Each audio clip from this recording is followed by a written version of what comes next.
Let's do this. Cool. So guys, thanks for getting on. Appreciate your time. Do me a favor, just a couple housekeeping things if you can. Just mute yourself if you've got a lot of background noise. If you don't have background noise, don't worry about it. Whatever, I'll kind of monitor this as we go. But again, we're doing this every Tuesday. Okay, it's open to anybody, all agents everywhere. They can jump in. If you got friends you want to invite to get on here, that's totally fine. We're just talking about how to ramp up production and make more money and do more deals and all the things that realtors are wanting to do.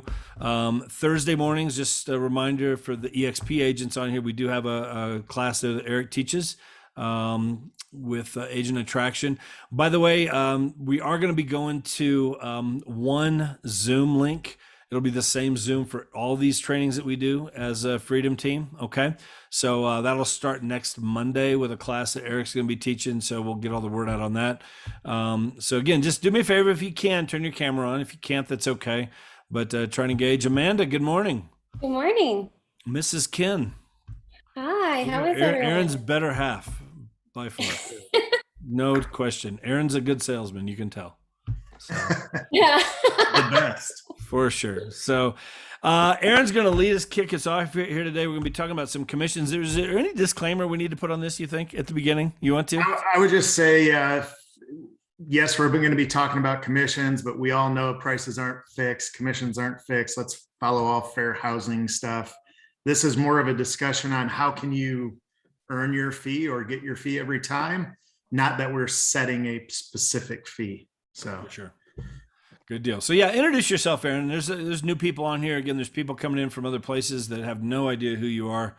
Just tell a little bit of your background, your story, real estate wise, and then we'll kick this in. Okay. Sure. Yeah, I've been in real estate now for 20 years. This is my 21st year going here. So sold about 3,000 homes in that period of time. So been a pretty productive agent throughout the time. EXP will be 4 years as of April 1st. I've done everything from being with Keller Williams to having my own brokerage for 9 years before I got into EXP. I've done the whole traditional real estate route, helping buyers and sellers, helping investors. When the market started to crash in 2007, I saw the writing on the wall, so I got in with a lot of banks. At one time, I was representing about 21 different banks. And then as that started to cycle back out, we got more back into regular buyers and sellers again. So I'm always constantly trying to stay on the edge of what's going to happen next, so I can constantly keep a pillar of strong business underneath of us. But one of the things that I've always, I would say I've always been really good at is getting my fee, getting my commission, whether it was on the buyer side or the seller side, and sometimes my unfair share of the commission too, which I think is perfectly fine because we work hard. And if you know you're worth it, you should be compensated for it. So I think that goes back to kind of the education system I've had, coaching and training with Craig Proctor. That's where I met Jeff about 17, 18 years ago.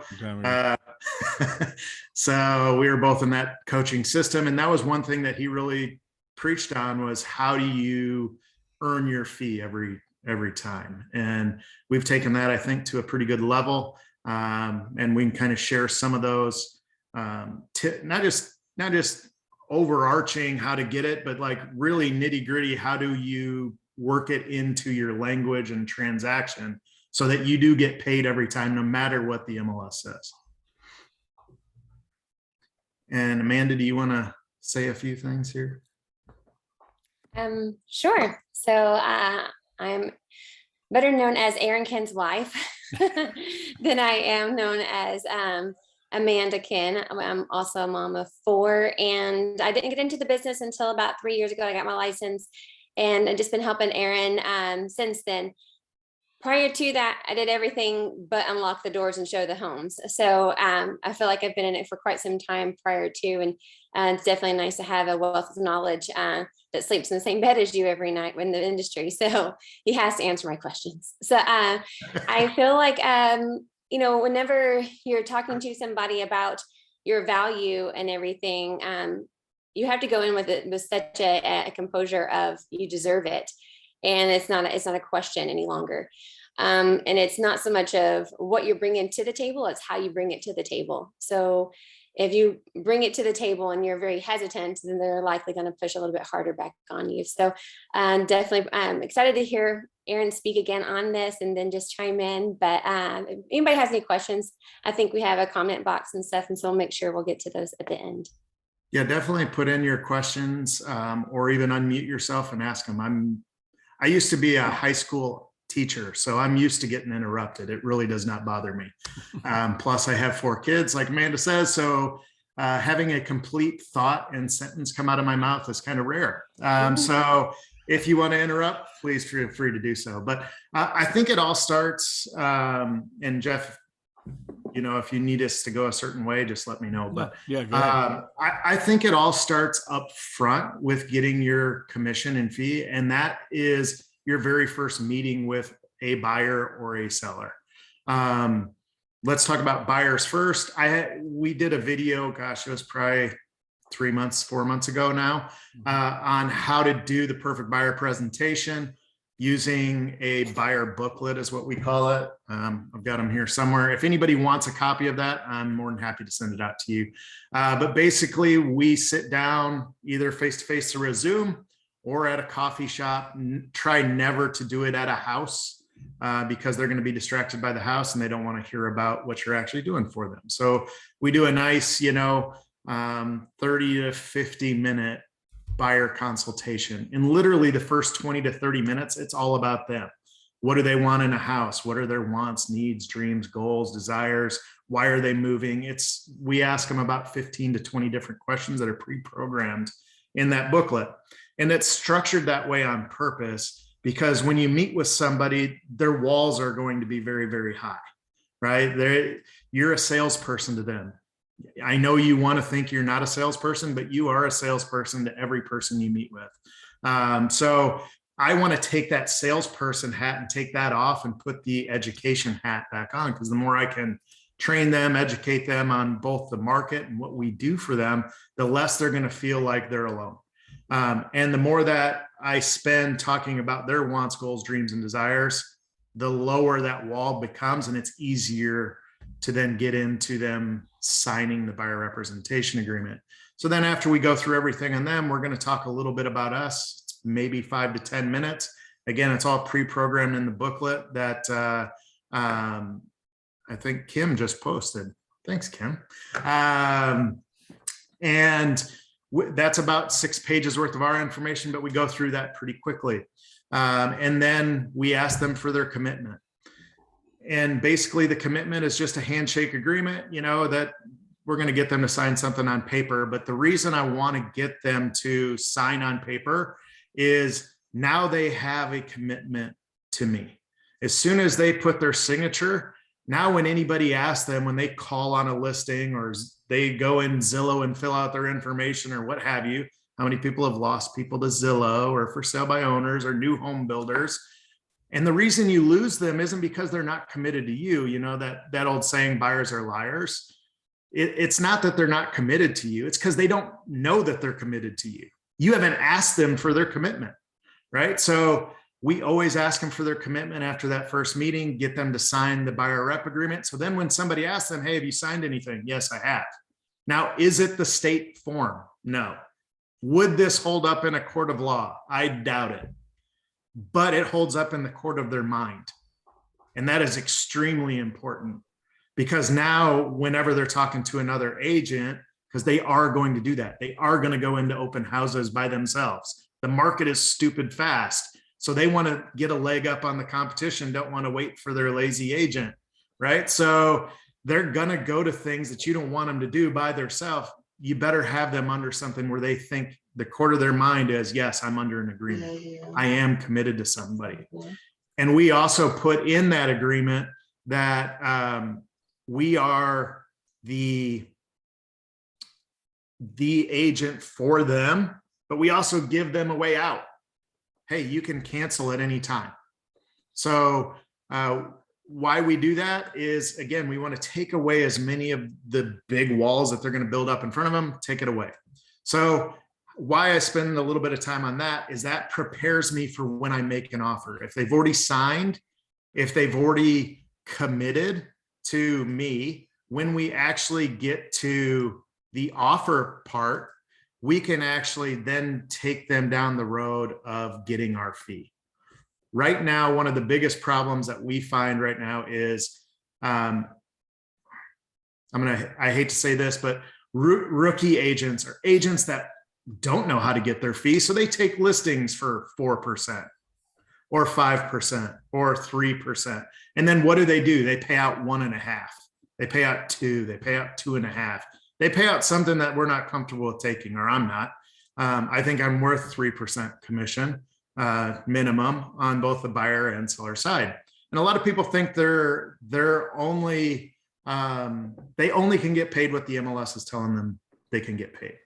And I think that's 100% wrong. If you do not get a buyer representation agreement before you make that offer, you're kind of stuck, right? How do you go back to them and say, hey, I'm worth more than the MLS is paying. You should pay me out of your own pocket. It's very tough to do, right? But if you already have that signed, I can go back to that and use that kind of against them, right? So we can do this a couple ways. The way we're used to doing it right now, because the market is so fast and you can't add things like closing costs or write in, hey, you're going to pay me a bonus or anything like that. The way we're doing it right now is that we show them a house. Let's say it's 2%. When they get ready to make an offer, we say, hey, awesome, where's your offer? Unfortunately, the seller is requesting that the buyer pay 1% of the buyer agent's fee. We don't tell them that they're only paying 2. We say that they're requesting the buyer paying 1% of the buyer agent's fee. The reason that's important is they know that right up front when they're making the offer. You can put that right into the calculations. And you may think that, oh, you're not doing your buyer right. I think I'm not done right if I'm not getting my full commission, right? We do a lot of work for our buyers and our sellers. So on the buyer side, that's one excellent way. And we charge a $395 transaction fee on both the buyer and seller too. And that pays for our administrative assistant. It pays for when we cap and we have to pay that, transaction fee to EXP. I have never paid a transaction fee to EXP. My buyer or seller pays it every single time. But that is realistically how the structure works, is get them to commit up front. And then every showing I do, I know if they're paying 1%, I'm getting 3%. I know if they're paying 2%, I'm getting 3%. If they're paying 3%, awesome. My buyer doesn't have to pay anything. But I know each and every time that I go and I'm working with a buyer, I'm going to earn what I'm worth. And like Amanda said, the biggest part of that is having confidence when you're saying it. If you kind of tiptoe around it or like, hey, that's not going to work. You have to have confidence, like, hey, they're requiring the buyer to pay 1% of their agent's commission. Let's just work that into the deal. Here's what you're going to have out of your pocket. Can you talk about that, Aaron, real quick? How do you work it into the deal? Well, so how do you structure that then so that you do get that 1%? Prior to 2016, we would say, hey, well, there's 2 ways to handle this. You can pay the 1% deficiency in our fee, or we can ask the seller to pay for it. Which do you want? And they 100% of the time they chose the seller. We would write it into closing costs. Well, since the market got hot and stupid since about 2016, and there's multiple offers, if we got anything into closing costs, we're not getting the deal. And that's part of my job as their agent, is to make sure they get the transaction, right? Right now, with your buyers, your job isn't to get them the biggest savings on the home, because you can't get them a savings on the home. Your job is to secure the home, right? So if this is the home they want, your job is to make sure you put everything in order for them to get it. Now, how do we get the other 1%? They've already signed the buyer rep agreement that says 3%. The MLS is offering, okay, so holy cow, 2 or 2.5. Or whatever they're offering, that deficiency is what our buyer will pay us. So we go in sky slope, and when we have the contract executed, we put in all the documentation. And one of the things in there is there's like a notes box, and we put 2% of commission per MLS, 1% deficiency paid by buyer. And then we put that amount in there. And they know this up front because we've already talked to them multiple times about it. Amanda, do you want to add a little bit on your conversations with buyers? Because I think you're really good at this part of it. Yeah. So, I was talking earlier about like, you have to just make sure that you're, how you're presenting it. But I do it as soon as we walk into a home. And whenever I show up to the house and I already have, they have the information prior to the seller's disclosure, everything just moves so rapidly in this market that I make sure that whenever we're inside the home, we're only talking numbers of what they're going to offer on the house. Then I share with them that this particular buyer is paying 2.5% for the commission on the buyer side, but they're paying full commission on the seller side. So they're asking for you to pay the other half of the commission or the 0.5% of the commission for us. And then I'll tell them what the math is on that based on what the list price is, and then adjust it. And I've never had anybody push back on any of it because right now I feel like our conversations before going in, and I think that's key too, is everybody wants to know, how do I win a house? I mean, it's not even finding a house that you want anymore. It's how do I win a house? Because the market is just that aggressive. So a big way that I'm seeing where buyers are winning houses here is they're taking up not just the biggest money going in wins, it's what am I netting at the end as far as the seller goes. So the seller is asking like, what am I netting? But if I'm paying, they're paying for title policy, they're paying, not asking for a home warranty, they're paying for survey. But then, you talk further into something that's not common that is paid for by the buyer is the commission. Typically, that's a full fee that goes straight to the to the sellers.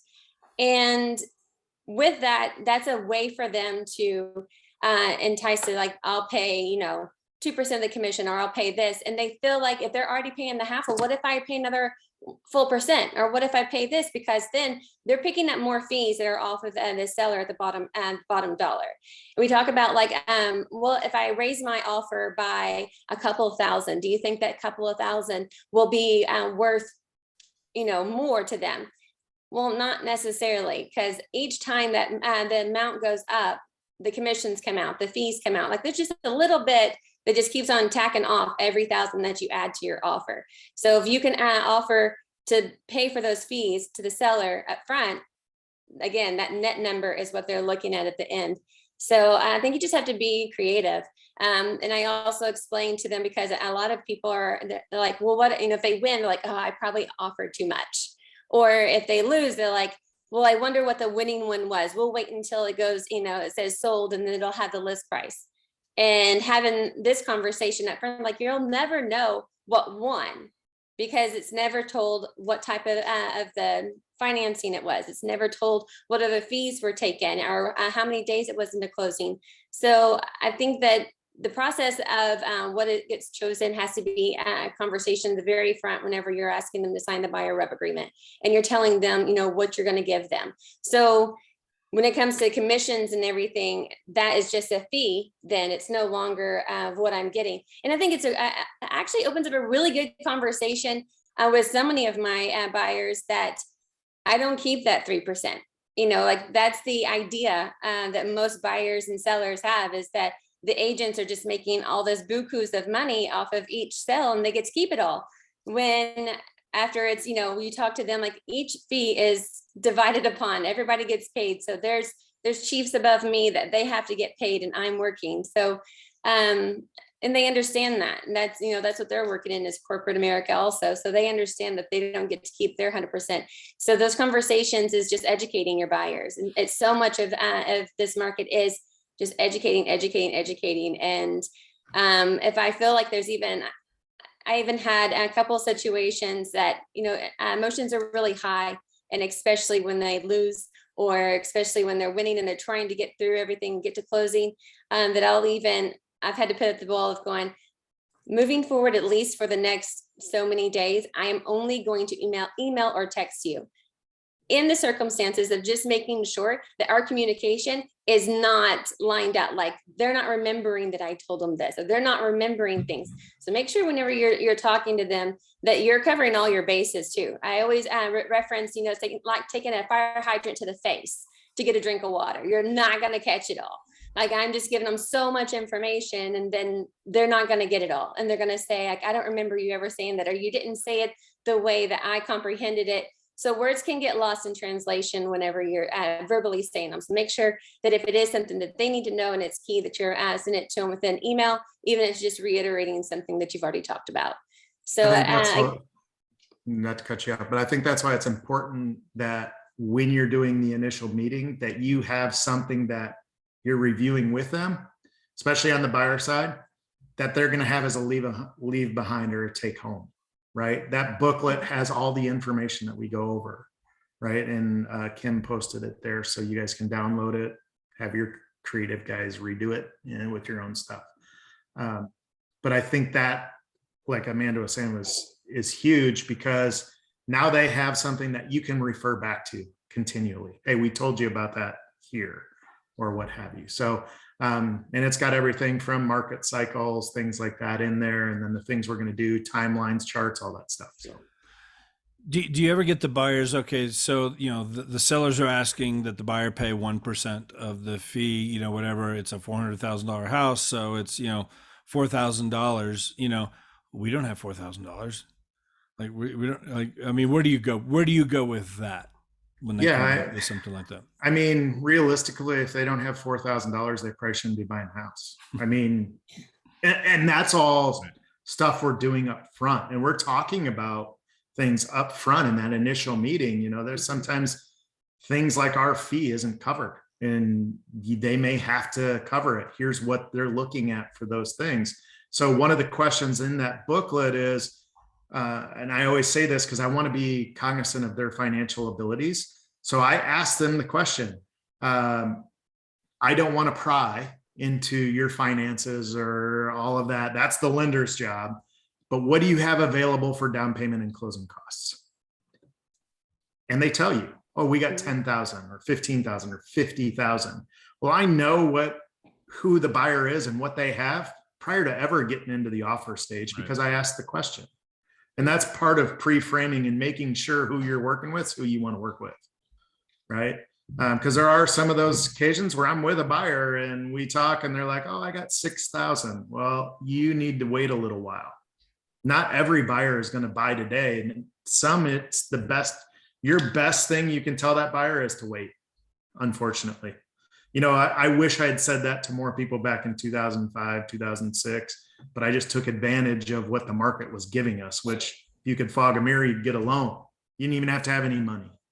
The house I bought, 100% financing, no income, no job, no asset verification, no down payment. And my commissions paid my closing costs. I got into this home for $400 at the end of the day, 350,000. Like, I should not have been buying this house, but I took advantage of the situation, right? Today, we don't have that ability because the loan, you actually have to qualify. You actually have to have money in reserves, but we find all that stuff out before we're way long into the process and before they're making an offer. I think it's the best way to answer that, Jeff. Right. And I think too, going back to the initial meeting, I'm not just talking to them about the homes that they're wanting, or I know the things I'm going to do for them. I talk very extensively about who they're pre-qualified for or pre-approved for with, and what kind of relationship do they have with their loan officer? Is it something that they can text them or email them and they email directly back? Do they work a 9 to 5 and off weekends and you can't reach them after, bank hours? I want to know the kind of communication that they've had.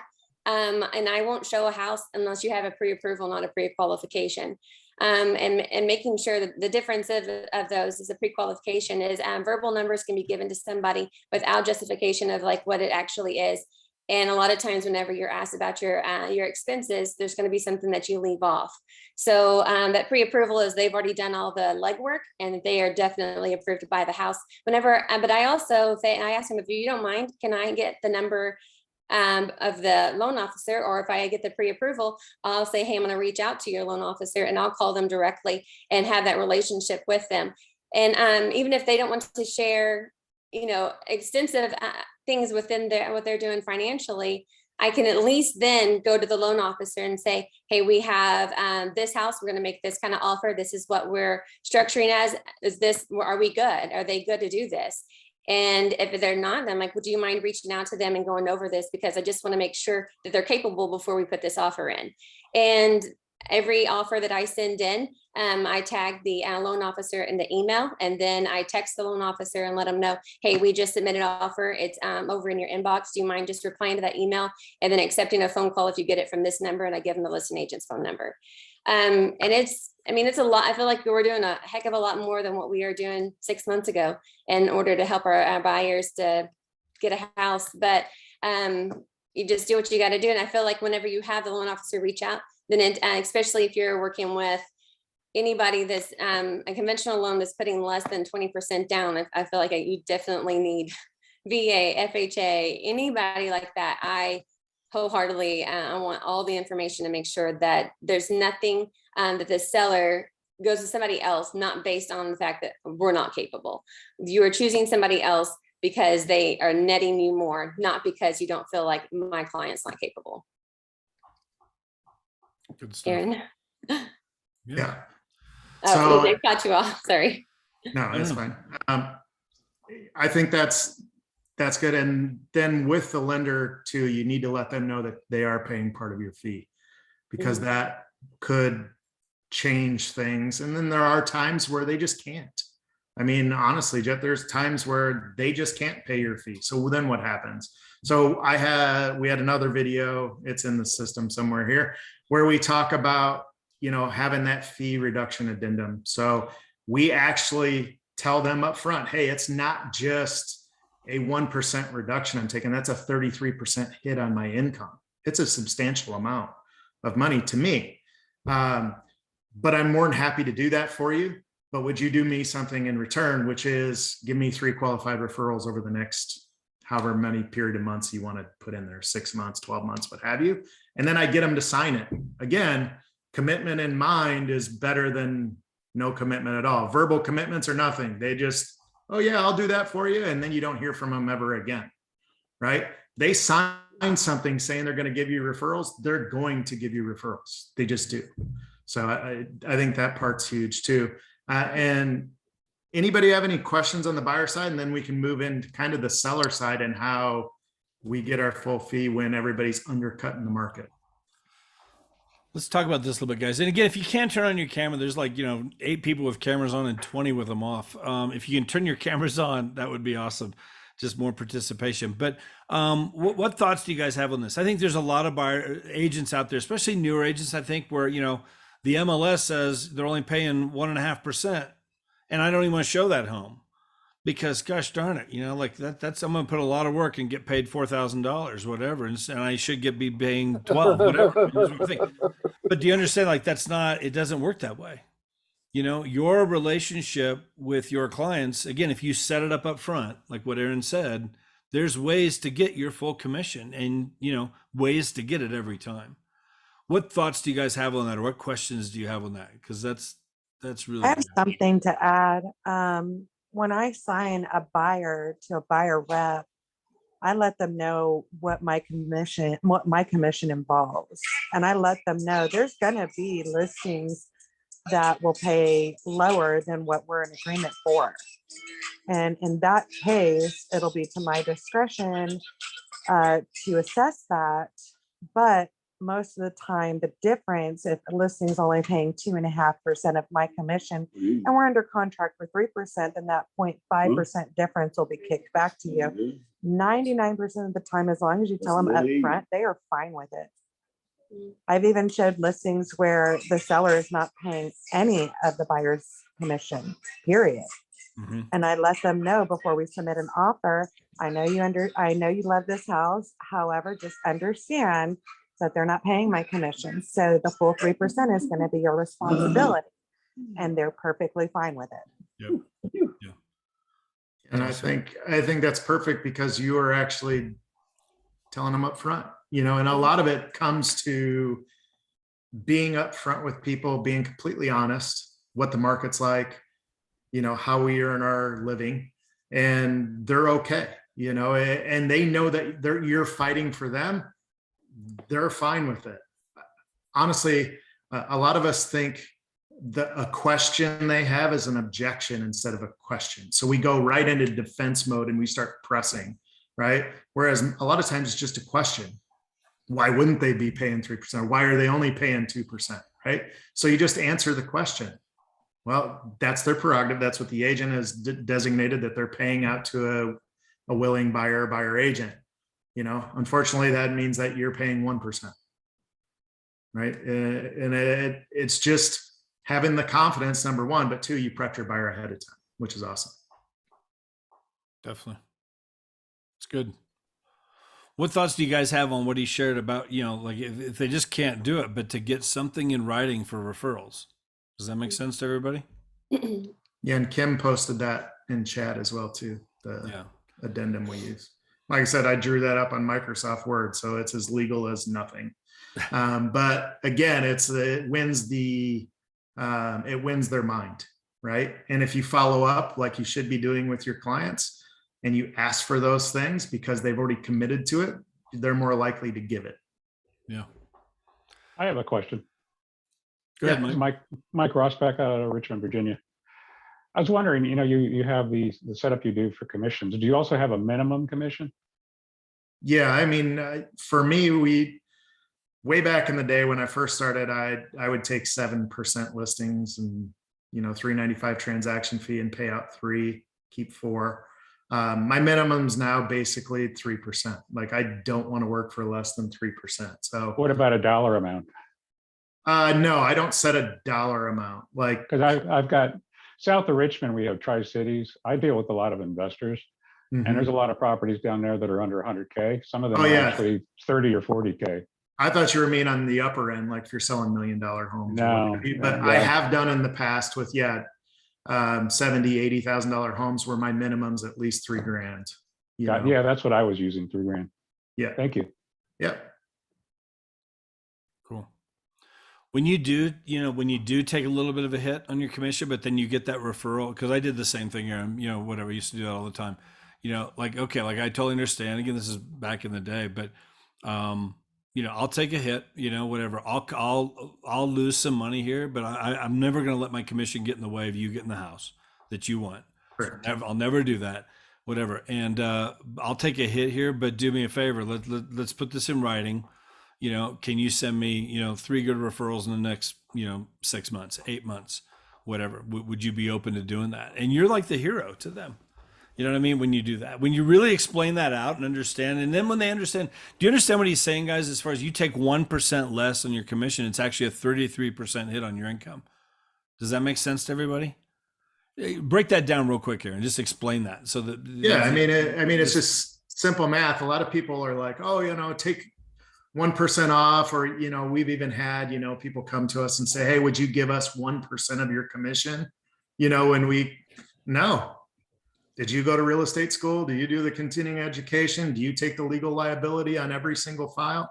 No, I'm not going to give you 1% of my hard-earned commission, because it's not just 1%. But see, that's the way they look at it. They think 1%, oh, 1% is nothing. It's just 1%. No, it's 33% to me. And it's the same thing on the listing side.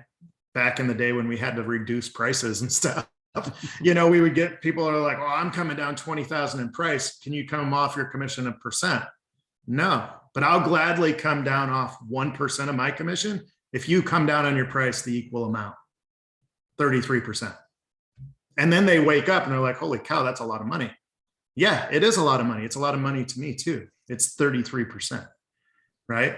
Or if it's half, you know, well, it's 17%, you know, or whatever, you know, so it's still, no matter which way you cut it, if you're taking a reduction, it's a big hit on your income.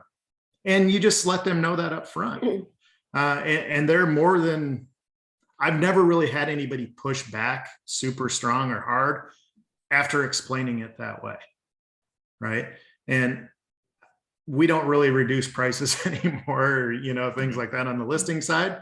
But you do have those talks up front. You know, and I can go right into the seller stuff if you want, Jeff, real quick. Let me ask you real quick before we move on. So like the agents that you have on your, how big is your team right now? We have cut back a little bit. You have 6 people on your team, and you've trained them all the same way. same way. Everyone gets the full fee. I mean, our average commission is over 3% on buyer sides because we have the $395 transaction fee. We get bonuses from, new builds sometimes, things like that. So our average commission on every buyer transaction is over 3%. Yeah, that's good. And I think, Amanda, what you said, which I think is very key, is, how you go into that presentation. Go into it strong, go into it confident. This is how we work. And here's what I'm going to do for you. And kind of going along with what Nikki said, I think, what's the saying, cost is a factor in the absence of value. I don't know if you guys have ever heard that or not. Cost is a factor in the absence of value. If there's no value there, they're not seeing any value in what you do, then they're going to beat you up on your commission. Why should I pay you this? But that's why it's so important. It's so important to have a presentation of some kind, not just a notebook, but an actual professionally designed presentation, whether it be a booklet like the one we have posted here, or whether it be a full-blown PowerPoint. I used to do the PowerPoint on every buyer, but I found the booklet to be so much more effective because I'd have something that we were going over step by step, and then they got to take it with them. They can't take my PowerPoint with them, right? So, but on the listing side, I do a PowerPoint and it lasts 45 minutes to an hour. We're going through things, but by the end of it, there's no choice but me. And then we have separate leave behind stuff that goes over things in that PowerPoint that are 20, 24 pages long. There's 2 booklets. So they're getting tons of information, but cost is only an issue in the absence of value. Right. So the more value you bring to the table, whether that be with a buyer or with a seller, the likelihood of you getting what you deserve is much stronger.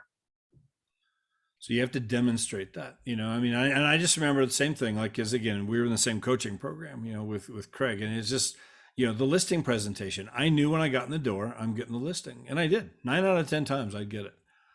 They would, even if I tried to be the last one in, but if, let's say they were going to interview 4 people and it just didn't work schedule wise, I'm the second one in, they would cancel the other 2 half the time because I would walk out of there with a signed agreement. But again, it was here's the laptop, and went through the PowerPoint, same thing, 45 minutes to an hour. It's a dog and pony show, but you show them everything that you're going to do. They're like, holy cow, whatever. And where do we sign? And you get and I would get 7% just like that. And again, people are like, what are you talking about? And I would offer to call those people that were set up after me. Hey, I understand that's a tough conversation to have. No one wants to disappoint anybody, but let me be the one that disappoints them. I'll call those agents for you and I'll break it to them nicely. Hey, Billy and Sue decided to go with me to represent their house. So they wanted me to cancel the appointment for them because they felt bad, that they weren't going to be able to meet with you. Yeah. And that's it. And then I'd say 3 out of 4 people take me up on canceling someone else's appointment. Yeah, for sure. Let me ask you guys real quick. We'll get into the seller side a little bit. Any questions out of what we've hit so far? Any thoughts, or here's a great point, or here's something that I've done that's really worked for me in terms of being able to get those commissions? Some of you guys that are even brokers or team leaders, things you've taught your team that are working in that way. Anything you want to share here at all? Anybody? Questions, thoughts, comments? I have a situation that I can share. Sure. Because it's more so on the seller side. But I've had buyers that want to submit multiple offers on multiple homes. And even one conversation they brought up was, oh, well, it's a more expensive home, so it's more commission for you. And I'm like, well, that's the thing. I don't put my commission ahead of your interest. So you're going to be the one living in it. So you're the one that has to make the decision. So, but I have had that come up about putting my interest or putting my commission in front of their interest. I've had that a few times. Right.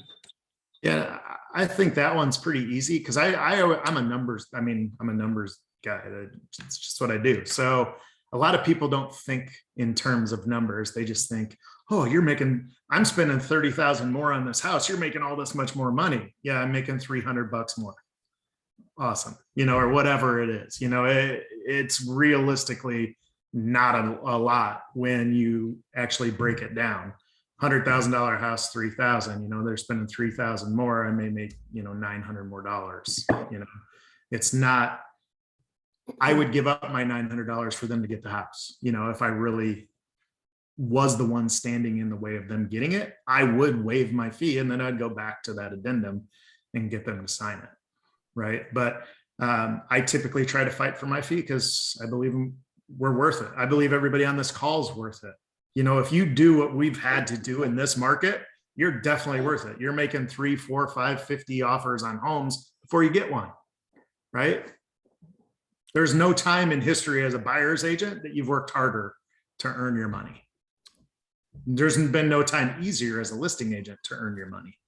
And I think that's one of the problems on the listing side, why we see all this lower offer, hey, we're only paying 2%, things like that. Let's go down that road a little bit. Talk about the listing side. Yeah, the listing side's pretty easy. Again, you're doing your entire presentation. You should have a presentation of what you're going to do for people. Always include stats and numbers. My listings sell for X amount more than the MLS average. Ours is like 3.33%. So we can tell them realistically, you're hiring me for free and we're paying out to the buyer's agent because we're going to earn you 3.33% back on your listing based on what we do on the marketing side.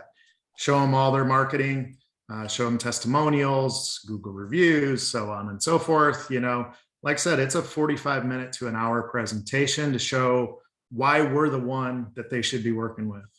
At the end of that presentation, when I'm getting close to wanting to get them to sign the listing agreement, I ask a simple question. If we can come to terms on price and fee, do you believe I'm the best agent to help you sell your home for the most amount of money? And I sit there and I wait until they say something, yes or no.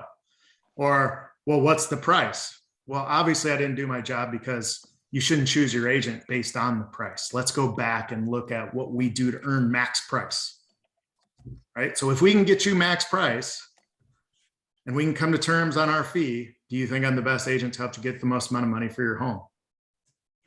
And I sit there and like, sometimes you sit there for 15 or 20 seconds because the one who talks first loses. So then when we get to the fee structure, then we go for it. We're always going to ask for 6%. We go for a transaction fee. We do, I have used menus before. Like we will do this for this fee, this for that, we'll do 7%. We'll do all this stuff. 6% we'll do this. We've kind of taken that away since the market's gotten really, really hot because the differentiation between 7 and 6 is negligible. As far as what we do. Plus, if they're interviewing multiple people, there's people out there throwing away off 4% and 4.5% and, crazy things, right? And then they only pay 2 and they take 2 and 2, so that's kind of what we've been talking about. I know if I'm taking a lesser listing, like if somebody says, hey, Joe Blow will do it for 4.5 and they don't really see the value of what we're offering and they couldn't figure that out, even though we spent an hour going over it. Joe Blow is going to do it for 4.5. Will you match his 4.5? Sure thing, I will, but I'm only paying out 1.5. I'm going to earn my fee. Well, won't that 1.5 affect me? Yeah, it will affect you. But that's your decision, not mine. I still need to do my entire process, which costs me a lot of money. Right? So I take all the financial risk up front, so you get all the financial reward at the end. Give me the opportunity to earn my fee. And then if you don't think I'm worth it at the end of the day, then we can talk about reducing that. That's good. Which is really strong, right? Give me the opportunity to earn my fee. And if you don't believe I earned it, then we can talk about it. And in today's market, if we don't get at listing price or over listing price, there's something wrong. Like we probably way overpriced it, or a condition was terrible, or what have you. So most of the time, 99% of the time, I'm going to earn my fee. There's nothing they can come back and say, you didn't earn it. What do you mean? I got you 15,000 more than the list price, 15,000 more than any home's ever sold for in your market. It's too late. I did earn my fee, and I can prove that in a financial basis. So On the listing side, I think it's a little easier than it is on the seller side, but I'm always going to take 3%. 4.5% listing, they're the ones taking the penalty, not me, because I'm still going to do my entire process. I don't want to take things off the table to make it okay to take a 2% listing, on my side. That's strong. That's good, because that's happening a lot right now. And again, I think we all go into this thing thinking, well, okay, 4%. Well, I guess it's going to be 2 and 2. We automatically just split it down the middle. This is where most agents go, not realizing just what you just said. No, I'm going to get 3. We're going to have to offer less to the buyer's agent. Yeah. That will affect you. That's okay. We'll ask the buyer's agent to pay any reduction in their fee. Well, they'll have to deal with that with their buyer. That's between and most them, of them that's have between never them and had their this. buyer. Yeah, most of them have never had this conversation Totally. or this class. So what do? They take the 1.5% and they're like, oh, and then they get the HUD and they're like, oh my gosh, you made 18,000 and I only made 9,000. And then they call you up and they start going after it. And I said, well, you need a better education on how to earn your fee. I've never taken a 1.5%, whether it's offered or not. I've never taken 1.5% on the list side, whether they want me to or not, because I'm worth what I charge. Right. And that's an invitation to how to, talk about EXP or talk about joining our team or what have you. Sure. Yeah, you're pissed off, but you cost yourself 9,000, not me, because you didn't know how to negotiate your fee with your buyer or with your seller or what have you. Because we get it on the buy side and we've had the same thing. They take 1%, we earn 3% and $395 fee. And they're like, what the heck's going on here? Yeah. That's good. It's really strong. Sean, can you open up your mic, Sean Corbett, real quick? Because you've been doing this a while. You got a team, you got your brokerage. What thoughts do you have on this? I mean, and I know you're a great agent. You got great things going on with your group. You doing similar kind of stuff with these kind of talks with your agents that you work with? I don't. Okay. Aaron and Amanda, they are animals, right? They are streamlined, they get it organized, they write it all out, they're structured. I have a lot of conversations on winning multiple offers, some of the buyer agent issues, right? As far as coming in with a strong buyer agent presentation, I've not coached on it. I think it's an incredible idea. I think it's coming in with strength. You come in with that, then it's real hard for a buyer to really have some objections, right? I think that's a great way to approach it. I personally, and I know Aaron and Amanda probably work primarily referrals, right? People that get referred back to them. I've been fortunate. I choose pretty much any buyer that I'll work with. If I feel like they're realistic and we have an opportunity, then I'll just go win them a house, right? They just do what I tell them to do, we'll go win. But if they're really going to struggle in this market to make it happen, then I've been able to refer it. So that's just my own personal experience. Speaking to what he's talking about, I know I've seen this before. I know he had it in 2019, it looks like. I've seen it before from Aaron. I think it's a great thing. I'm going to share it today on my meeting. I don't know if you need a referral kickback or anything, Aaron. No. No, I love it. No, we're in the same market. We battle up now. I've never gone. Yeah, we're always fighting each other. We tease. Aaron and I go back, right? So Aaron's one of the guys I interviewed before I came over to EXP. For those on the call, I interviewed 3 people. He was one of them because he had his own brand and he had his own group and team. He even had a building. I mean, he had everything set up and was already successful. And I said, why in the world would you make that transition over? And did you have to give everything up to do it? I know that's probably a whole nother conversation, and he walked me kind of through how his experience was. And I said, well, if I can continue to keep what I'm doing and my brand, then I don't see why I wouldn't come over, right? I mean, the only thing I'm giving up is the 20%, but I'll icon. So I knew I'd get all of it back anyway. So no, I love it. I'll tell you for me, I speak at things that we really struggle and have issues with, right? On trying to get qualified. Sorry, my thing started again. And one of them is winning multiple offers, right? That's just the biggest thing for us. So I spend a lot more time focusing on those type of things, and then creating the pipeline of buyers and stuff like that. I'll coach on things like in this market, you know, buyers. I know Aaron and Amanda are strong coming into it. They're not going to just start showing houses to people that aren't ready. You know, I have a number of newer agents on my team, and we take the risk. I say, hey, first one's free, right? I kind of get them, because a lot of them don't have anything as a trade-off as an opportunity cost. You know, they don't have a 5-6 buyers they're working. They've got one. So for them, it's probably worth it for them to jump in the car and go show a couple of houses, get a little bit of rapport going before we start getting into that conversation about buyer rep agreements and things like that. You know, so that's some of the things that I kind of coach. I know that I got that partly from Zillow, because that's what they want you to do, right? Go jump in the car, show everybody we give you, so that way you show success. But it gets you at that, and it gets you in front of people. And I kind of tend to, you know, approach it that way based on my audience and the agents that I have that are on my calls on Tuesdays. You know, I'm sure I could think of other things to share. Anything else you want me to talk about, Jeff? No, I'm just curious, you know, how this, you know, what you guys are doing, whatever. It's something to, I think there's good stuff here, because to teach your agents again, and that's what I want to ask you, Aaron, like, again, when you have the 6 agents on your team, like you've coached them all on this. And so they're all just going to make more money. Well, there's not, I mean, you know? it's not 100% that we meet with the person every time. There are times where we're like, oh, let's go get them in a house or two. So what do buyers want? They want houses, right? They don't want agents. You know, they're not coming around Zillow to find real estate agents. They're coming around to find houses, right? But we have to convince them why they need an agent, right? And that's where the presentation comes into play. And that, I also think, you know, we talk about in that, it's not in the booklet, but one of the things I say in that presentation is, excuse me, is that I want you to imagine a virtual wallet, right?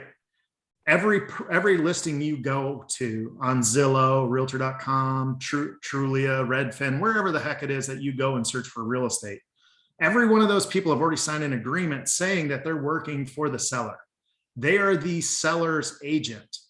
Their sole responsibility is to take your wallet, take their hand, and pluck out as many dollars as they can out of it. My job as your buyer's agent is to protect that from happening, so that when you decide to take money out on your own, it's the money that should be taken out, not more, right? So that's what buyer agency in a nutshell is. Me protecting you as the buyer, protecting your money, and finding you the right house. Then we talk about the rest of the booklet. So it's a very effective way to get them to be like, holy crap, I've been doing it wrong. I've called all these agents. They're working for the seller. They're trying to screw me. That's what I want them to think, right? You want to, best part of sales is create doubt. Create doubt in what they're already doing, and that you have a better way, and then solve that problem. Create doubt, create problems, and then solve it for them. That's the best way to sell anybody anything. All right. So, I got one other thing, Aaron, to go on with the commission. So let's talk a little bit about that, right? Because that's a valid issue, right? We've got BACs at, you know, 0, 0.5%, 1.5%, whatever. You know, I write offers on these houses. A lot of them are 2.5%. And I'll be honest, I'm on the listing side most of the time. So I was told about a year ago that because I have so many listings, I'm in control, right? I'm on the better side, the stronger side. So I don't pay out, you know, 3 on most of my houses, and I'll still get 8, 10 offers. It doesn't change anything, right? I generally put, I stay at about 2.5. You know, I think that's probably about as fair of a compromise. Almost all of my competition is 2.5. You know, I always try to be fair with anything that I do. Are you listing at 6 or are you listing at 5.5? Oh, no. The reason why I sell so many houses, I have a lot of investors, right? So part of it is I make money when I bring them home. Off market, not through EXP, just off market type deals. So I get paid there. So then I give them an investor rate in order for me to sell it. It's 3% plus some flat fee based on whatever the investor is. So I'm able to capture a little bit of that 3% as well. That's part of the way I can capture it because I'm in control on it. But if I'm making an offer on the other side and they have a discounted amount, I mean, I write it at 3% and my offer is going to be strong enough to cover it. So it's a little bit indirect. You directly can ask the buyer to assume it in the closing costs. Instead, I just have them buy it on the buy side, right? Because that's how it works off market anyway, right? Everything has to be floated based on sales price. So if the house is $100,000, they're offering 2.5, then I'll raise the price to cover the other 0.5%, and I pay and my buyer pays the difference. They're covering it anyway. That's the way I've always kind of offset it, and the conversation never needs to come up. Anyway, Yeah, that's just something I do. Yeah, that's very strong because that's realistically what they're doing. I mean, you're raising the price. No matter what, the buyers are paying the commission. It does not matter. Even when it's a standard 6% deal, the buyer is paying the commission, not the seller. right. Even though it comes out of the seller side of the HUD, the buyer's paying it because it's coming out of their side of the transaction. They have to bring the loan to the table and the money to the table in order for that commission to even exist. You know, So in all reality, the buyer pays it anyways. I make the same argument for people that do FSBOs, right? They sell their own house. They think that they're keeping the difference. They're not, right? So if they're selling the house, it's known that at the price they're marketing, they're not paying commission. So the buyer's going to say, okay, well, now take off the 6%, and then we can start talking. You know, they can't sell their house anyway, right? They always just sit on it. Right? That's what they always miss. They miss that part of it. I think they're saving the money. At the end of the day, they're going to have the same net. The difference is they're doing all the work. You know, I tell them, how about we get you the same net and I'll do all the work? How about that? Wouldn't that be a good plan? You know, I mean, anyway, another story. Thank you, Aaron and Amanda. I appreciate you guys. It's really good. Sandra, could you unmute yourself real quick? Do you mind? Hi. It's good to see you. Where are you from? Where do you live? Tampa, Florida. Tampa, Florida. Okay. Anything out of this? Just what's a couple, just a thought, a quick thought of this. Like, here's something I got out of this today. I have never asked the buyer to pay the difference in the commission. And there are some builders here that only pay 1%. And I just won't show that property, but I guess I can ask the buyer to pay that difference, and that would help out a lot. Yeah, give them the right to not show the house. Right. Right. So give them the ability to say, hey, I still want to see that. I'm going to pay your 2% if we end up liking it. Right. But by you just taking away, it's on the border of redlining or steering or whatever the heck that term is. I just did my continuing education. I still don't know. But it's on the border of that because you're actually limiting homes for them to see based on commission, where that should never enter your equation. You should know right up front, I'm going to get my fee no matter what. It's their choice. Right. And I don't do a buyer presentation anymore because I just don't do it. A lot of my buyers are from out of town and they're referrals. And so I just, meet with them, and when they come into town, and I take them out. Yeah, do it through a Zoom. I do this presentation through Zooms all the time. And then they DocuSign it. Zoom actually has a DocuSign feature now on it where you can actually do it right live, which is cool. I haven't done it yet, but it's cool. Okay. I will say that 85% of the people I work with are out of state. So there's so much that you have to do. There's over Zoom, FaceTime calls and videos and just tons of communication. And having the conversation up front, you have to have it once. And then by what you are doing for them, you're already earning your commission. So when it comes down to it, and whenever you do get to the point of making an offer, for them to say that they're not going to do it, they know that they're saying that they're not willing to pay for the services that you've given them. Like for them, and then as a buyer, they feel like the seller's paying the commission. But if I just asked you to pay 0.5% or 1%, and there's no value there for you, then they don't want to say no to me, because now I've built such a rapport and such a relationship with them. For them to say no, they're like, I wasn't worth it. So there's a lot of, and people really do respond. Only time I ever get somebody who doesn't respond well to that is if they're an engineer or they're really numbers brains like Aaron, not affected so much by the feels, but make sure that your worth is your worth. You are answering the calls late at night. You are the one that's working 7 days a week, and not to discount what the amount of time and energy and efforts that you're putting into it. It's good. Thank you. It's really good. There's ways to do it. One thing I would remind all you guys, and again, if you haven't been on here before, if you're from another company or whatever, we do have those recordings. Aaron did a whole presentation on his buyer presentation, and that's available in the Freedom Team group in Workplace, the recording of that. Okay. We did that, I want to say it was like November or something like that of last year. There was actually two different things that Aaron did, two different presentations. We've got those there. If you're not part of EXP, just let me know, reach out to one of us, whatever. We can send you a recording of that video. It's on YouTube. We do have that in a group there. So just a reminder of that. One thing that might be good, Aaron, sometime here the next few weeks or whenever, I know you're busy, but to even go through and do your listing presentation on here for people to see it. Like actually walk through what that is. We're coming into that season. There's going to be more and more listings as we go into, further into spring and summer. So it might be good for people to see that, if you'd be willing to do that, just there too, It's a little bit longer, than the buyer. Yeah, no, that's okay. But that would be awesome to do though, as well. So, but anyway, and then that form is in here. Kim put that in there. We also have that form in the Freedom Team group and Workplace. We could also send that to you if you're not part of EXP. Just let us know. We can get all that packet that he talks about out there. But very, very key. Great stuff today. Hopefully this was helpful for you guys. Make more money, put this stuff into practice. Because you're worth it. And I think that's the thing. Go into that confident. Don't let people beat you up on what you're worth. This is how you pay your bills. This is how you feed your family. This is how you live your life. This is how you do things. This is how you market and bring in more business and all this. And I think, we're not under everybody else's thumb. And I think we tend to take that sometimes, and it doesn't have to be that way. Be a pro, be a professional in this business and get what you're deserved, And again, keep in mind, cost is a factor in the absence of value. Show them the value. And now they're not questioning you on your commission. If you don't show the value, then they're going to beat you up all day long. Yeah. And one of the things, Jeff, too, is that, you listen to a ton of business coaches. The only two things they train on and how to make more money in this business is improve your sales price point, right? Go from 200 to 400 or sell more homes. They never talk about earning your fee.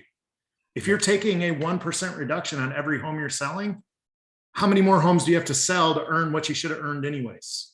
Exactly. Right. So I don't know the best way to say it, but just, make sure that you go into it knowing you're worth what you're worth. Right. And then if you do increase your price point and you do increase your sales, that's exponentially going to increase, your overall income. Yep. And I think too, just one more thing on the commission part of it, whenever you're, that you're getting paid less and you've negotiated less, how often do you silence that phone or not take that call, or I'll get back to them when I can? You're not as eager to be the best that you can be because you don't feel like that they are seeing your worth anyway. So if you are saying that I am worth it, then you're going to show up whenever they need you. And especially whenever you go into a contract, there's just so much more that they don't even realize, that it's not even the stress of getting the house is just half the battle or a quarter of the battle before you're underneath contract and all the option period and stuff. So, your worth is also in your brain too. Like you have to be able to say like, I'm worth it. And then whenever you're talking to somebody and they say yes, and then anytime they have questions, Aaron's always like, they can wait a minute. I am always firing right back to my people. I'm probably to my own detriment. Even sitting in Cabo with Jeff and Lane at dinner, I'm like, I gotta take a call. And I would get up for dinner and go out of the restaurant to take a call because I'm just that crazy. But I will say that whenever you're going to show your value and make sure they know it too. Like if you're missing something in order to help somebody, I not in a guilt way, but I will let them know. Like, or if I'm not going to miss, like my son has a baseball game tonight and I'm like, I don't take showings tonight. He's pitching. I'm not going. And that's letting them know a little bit of your life too. So your worth is tied to you. Just make sure you don't discount yourself. Absolutely. Great stuff. Guys, thank you very much for being on here. This recording will be up on, thank you.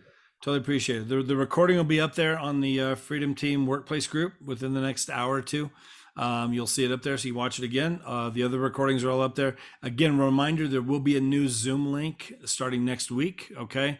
We'll get all that posted as well. It'll be the same Zoom link for everything, so it'll simplify all that too. So again, thank you guys. Have a great week. Let us know how we can help you, okay? We're here to do All it. right, thanks. Thanks, Bye, guys. guys. Have a great day. Bye.